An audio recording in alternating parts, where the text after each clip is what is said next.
Do you know about Atlantis? The myth of the Atlantean civilization was first coined by an ancient Greek philosopher named Plato. In the books of Critias and Timaeus, in the book Timaeus, Plato tells that in front of the Mainstay and Haigelisi Straits, there is a very large island. From there you can go to other islands. In front of these islands is all land surrounded by ocean, that is the Kingdom of Atlantis. At that time, Atlantis was just about to launch a major war with Athens, but unexpectedly Atlantis suddenly experienced an earthquake and flood. Less than a day and a night, it completely sank to the bottom of the sea. A great country that surpassed high civilization disappeared overnight. In another part of Critias' book, Critias' younger cousin tells the story of Atlantis. Critias was a student of the philosopher Socrates. 3 times he emphasized the existence of Atlantis in dialogue. The story comes from the oral history of Job, Critias' male ancestor, while Job also heard it from a Greek poet named Solon. Solon was the wisest among the 7 ancient Greek sages. Once when Solon toured Egypt, from the ancestral grave shrine he learned the legend of Atlantis, outline of the story in the book. There is a giant landmass above the Atlantic Ocean to the far west of the Mediterranean Sea, which is proud of its amazing civilization. It produces countless amounts of gold and silver. The palace is surrounded by gold walls and fenced off by silver walls. The walls of the palace are inlaid with gold, brilliant and majestic. There, the level of civilization development amazes people. It has ports and ships with perfect equipment. There are also objects that can take people to fly. Its power was not only limited to Europe, it even reached as far as mainland Africa. After being hit by a powerful earthquake, it sank to the bottom of the sea along with its civilization, also lost in people's memories. If we read the piece of story above, we will think that Atlantis was a very fascinating civilization. With technology and science at that time, it had made it a great nation and had a prosperous life. But then I have a question, is that just a bedtime story in Plato's time, or did Plato really have strong and authentic evidence that Atlantis really existed in life on this earth? There are several records of the efforts of scientists and people in the search to prove that Atlantis really existed. According to Plato's version, the time of the sinking of the Kingdom of Atlantis was approximately 11,150 years ago. Plato has said several times that the state of the Kingdom of Atlantis has been passed down from generation to generation. Not his own creation at all. Plato even went to Egypt to ask for guidance from famous local monks at that time. Plato's teacher, Socrates, when talking about the Kingdom of Atlantis, also emphasized that because it was real, its value was much stronger than fabricated stories. If everything Plato said was truly true, then 12,000 years ago, humans would have created civilization. But where is the Kingdom of Atlantis? Since thousands of years ago, people have taken great interest in this matter. Until the 20th century, since the 1960s, the Bermuda Sea, which is located in the western part of the Atlantic Ocean, in the Bahamas, and the sea around the Florida Islands have successively discovered wonders that shocked the world. One day in 1968, the Bimini Archipelago in the Atlantic Ocean in the Bahama Island group, the sea was calm and clear like bright glass, transparent to the bottom of the sea. Several divers were on their way back to the Bimini Islands when suddenly someone screamed in surprise. At the bottom of the sea there is a big road. Several divers simultaneously plunged down. It turned out that there was indeed a large stretch of road made of giant rocks. It is a large road built using rectangular stones and polygons. The size of the stones and the thickness is not the same, but the arrangement is very neat. The contours are brilliant. Is this the postal road for the Kingdom of Atlantis? In the early 1970s, around the Yazhual Islands in the Atlantic Ocean, a group of researchers took coral cores by drilling at a depth of 800 meters on the seabed. Scientifically, this place was really land 12,000 years ago. The conclusions drawn on the basis of scientific technology are so similar to those drawn by Plato. However, is this where the Kingdom of Atlantis sank? In 1974, a Soviet naval observation ship took 8 photographs which, if extracted, form an ancient human masterpiece. Was this built by Atlanteans? In 1979, American and French scientists with very sophisticated instruments discovered pyramids on the seabed of the Bermuda Sea's Triangle of Death. The length of the pyramid is approximately 300 meters. The height is approximately 200 meters. The top of the pyramid is only 100 meters from the ocean surface, larger than the Egyptian pyramids.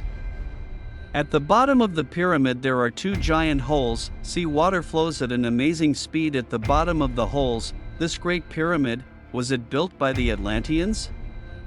Atlan's royal troops once conquered Egypt. Did the Atlanteans bring the pyramid civilization to Egypt? The American continent also has pyramids. Do they come from Egypt or do they come from the Kingdom of Atlantis? In 1985, 2 Norwegian sailors discovered an ancient city under the Triangle of Death Sea area. In the photos made by the 2 of them, there are plains, large vertical and horizontal roads and alleys, dome-roofed houses, animal, fighting arenas, temples, riverbanks, etc. They both said they absolutely believed that what they found was the continent of Atlantis as described by Plato. Is that true? What is even more shocking is research conducted by Aristo Santos, a scientist from Brazil. Santos emphasized that Atlantis was the territory that is now called Indonesia. In his 30-year research written in a book Atlantis, the Lost Continent Finally Found, the definitive localization of Plato's lost civilization, he displays 33 comparisons, such as area, weather, natural wealth, volcanoes, and farming methods, which ultimately concluded that Atlantis was Indonesia. According to him, the typical Indonesian rice terrace system is a form adopted by the Borobudur Temple, the pyramids in Egypt and ancient Aztec buildings in Mexico. Santos determined that in the past Atlantis was a continent that stretched from the southern part of India, Sri Lanka, Sumatra, Java, Kalimantan, continuing eastward with, now, Indonesia as the center. In this region there are dozens of active volcanoes and are surrounded by a unified ocean called Oriental, consisting of the Indian Ocean and the Pacific Ocean. Meanwhile, according to Plato, Atlantis was a continent that was lost due to volcanic eruptions which simultaneously erupted. At that time, most parts of the world were still covered by layers of ice, Pleistocene era. With the simultaneous eruption of dozens of volcanoes, most of which were located in former Indonesia, parts of the continent sank and were covered by water from melting ice. These include the eruption of Mount Meru in South India and Mount Semeru/Sumeru/Maha Meru in East Java. Then the volcanic eruption in Sumatra formed Lake Toba with Somasir Island, which was the peak of the mountain that erupted at that time. The most powerful eruption in the future was Mount Krakatoa, which split parts of Sumatra and Java and others and formed the Strait of the Sunda Plains. Santos differs from Plato regarding the location of Atlantis. The Brazilian scientist argued that when volcanic eruptions occur, the ice layer melts and flows into the ocean, increasing its area. Water and mud from volcanic ash burden the ocean and its bottom, causing tremendous pressure on the Earth's crust at the bottom of the ocean, especially on continental coasts.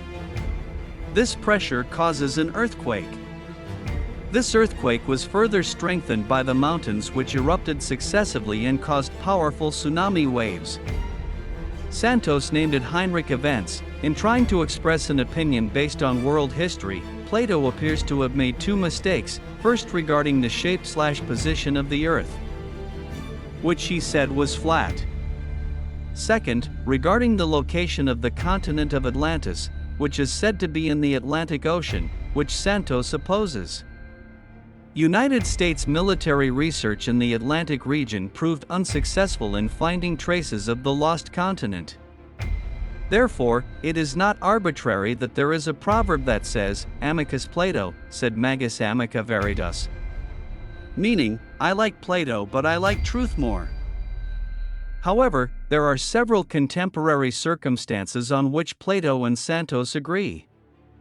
Namely, first, that the location of the sunken continent is Atlantis, and Santos has confirmed it as the territory of the Republic of Indonesia. Second, the number or length of the volcanic chain in Indonesia. Among them are Kerinci, Telang, Krakatoa, Malabar, Galunggung, Pangrango, Merapi, Merbabu, Semeru, Bromo, Agung, Rinjani. Part of the mountain has been or is being active again. This is something more unique from Santos and his friends regarding their efforts to uncover the mystery of Atlantis. Western scholars coincidentally discovered someone who was able to recall himself as an Atlantean in a previous life. Ingrid Bennett. Several fragments of life and social conditions still remain in his memory, as input so that he can clearly experience the high civilization of Atlantis. And the most important thing is to give us a clue about why Atlantis was destroyed. Below are Ingrid Bennett's memories, a life filled with intelligence. In my previous life in Atlantis, I was a well-rounded person, promoted as the female energy chief crystal protector, the equivalent of a power plant factory chief today. This energy center is located in a large room with a curved roof. The floor was made of sand and stone walls. In the middle of the room a giant crystal was placed on a black base. Its function is to distribute energy throughout the city. My duty to protect the crystal. This work is not the same as the current factory operational system, but maintaining steadfastness in the heart, understanding one's own soul, is an important part of the work. This is an installation that is controlled by the soul. There is a man who is intelligent and intelligent. He is our protector, another protector of women. My hair is long and golden. My hair is tied up with a gold knitted thing, just like in Greek times. Hair was pulled into a high bun, with twisted coils falling loosely over her back. Every day my hair is styled by a hairdresser. This is part of my routine work. The philosophy believed by the Atlanteans is that the body is the temple of the soul. Therefore they pay great attention to body cleanliness and how they dress. This is the main thing in life. I wore a long, see-through shirt, using a gold ribbon tied at the back of my waist after crossing it in front of my chest. Men were dressed in long skirts as well as short skirts. Some wore hats, some didn't, all made of the same translucent white material. Like uniforms, but at that time, there was no distinction at all. Wearing this only showed status, symbolizing the maturity of our body and soul. There are also those who wear other colored clothes, but made from the same clear material. They wear colored clothes because they are for medicinal purposes. Having a great connection with the imbalance of the body's energy centers, specific colors have medicinal functions. Communicate with animals. I often go to listen to the dolphins' advice. Dolphins live in a place built especially for them. A large, beautiful lake area has giant steps that penetrate into the middle of the lake. The two-sided pillars of the steps are majestic pillars, while the lake area is connected to the sea by a large canal. During the day the dolphins swim there, playing around. After nightfall they return to the wide ocean. Dolphins roam freely, indicating it is a very special place. Dolphins are our best friends and advisors. They are very intelligent, and are a source of balance and harmony in our society. Few people go to hear the intellectual language of dolphins. I often swim with them, pet them, play with them, and listen to their advice. We often exchange ideas via telepathy. Their energy makes me full of vitality as well as gives me strength. I can walk around as my heart desires. For example, if I want to go to a vast field far away, I close my eyes and concentrate on that place. There would be a light wong sound. I opened my eyes, then I was in that place. I like being with unicorns, flying horses, the most. They are like horses eating grass in the wilderness. Unicorns have a horn on their heads, just like dolphins. We contact them via telepathic connection. Relatively speaking, unicorn's mind is very innocent. We often exchange ideas. For example, I want to run fast.